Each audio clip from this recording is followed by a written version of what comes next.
আসসালামু আলাইকুম। আমি আপনাদের গত একটা ভিডিওতে রেডরুট গ্রো করানো এবং ডিআইওয়াই লাইট সম্পর্কে বলছিলাম যে কিভাবে সব থেকে কম বাজেটের ভিতরে একটা নর্মাল লোটেক সেটআপের জন্য আমরা একটা লাইট রেডি করতে পারি।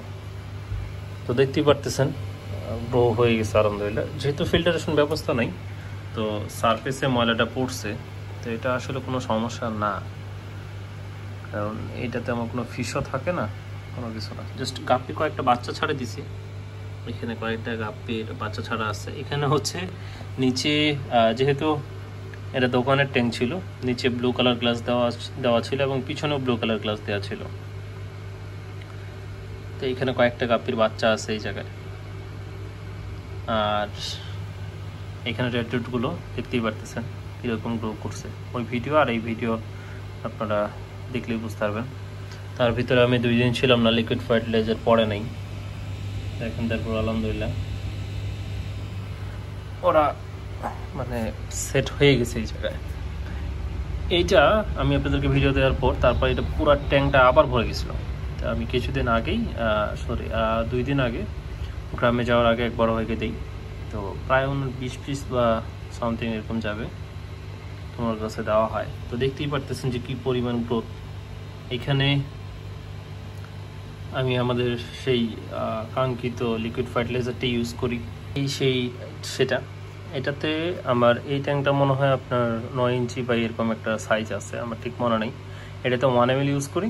এটা তো বড় ট্যাঙ্ক হওয়ার পর এটাতে আমি 1 ml ইউজ করি, যেহেতু এটা প্লান্টস কম। তো আলহামদুলিল্লাহ যে পরিমাণ গ্রো হচ্ছে, তো এটা আসলে মাশাআল্লাহ অনেক ভালো। আপনারা যারা ট্রাই করছেন তারা তো করছেনই, যারা করেন নাই তারাও ট্রাই করতে পারেন, ইনশাআল্লাহ খুব সুন্দর প্লান্টস গ্রো করবে।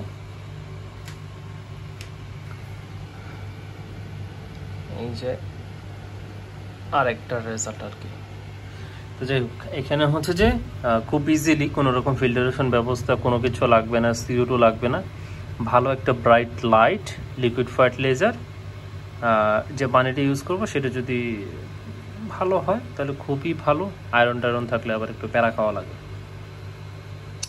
তো এই হচ্ছে আজকের ভিডিওতে। রেডরুট গ্রো করানোর জন্য ফিল্টারেশন ব্যবস্থার কোনো প্রয়োজন নাই, পানির ফ্লো যেন নাই থাকে। যদি পানির ফ্লো থাকে তাহলে রেডরুট কখনোই হবে না। যদিও এই সাফল্যের পিছনে এক বড় ভাইয়ের হাত আছে, আমি নিজেও 3-4 বার ট্রাই করছি, হয় নাই। তো পরে চিন্তা করলাম যেহেতু এখনও হয়েছে আলহামদুলিল্লাহ, তো আমিও আপনাদের সাথে শেয়ার করি, যাতে আমার মতো আপনাদেরকে হয়রান পেরেশানি না হইতে হয়। আমাদের সেই এইখানে যে লাইটটা, সেই লাইটগুলোর আলো দেখতেই পারতেছেন। এই জায়গায় একটা, এই জায়গায় একটা, এই জায়গায় মনে হয় একটা আছে নাকি দুইটা। একটা লাইট আবার কাটে গেছে, একটা লাইট কাটে গেছে, 3টা লাইট ছিল, একটা লাইট কাটে গেছে। এখানে একটা ফ্যান দিয়ে দিয়েছি আমি পরে, যাতে লাইটগুলো ভালো থাকে। বাট আজকে দেখি লাইট কাটে বসে গেছে। যাই হোক, এটা ব্যাপার না। এই ছিল আজকের ভিডিওতে আর কি। রেডরুট গ্রো করানোর যে প্রসেসটা সেটা আপনাদের সামনে তুলে ধরলাম আর কি।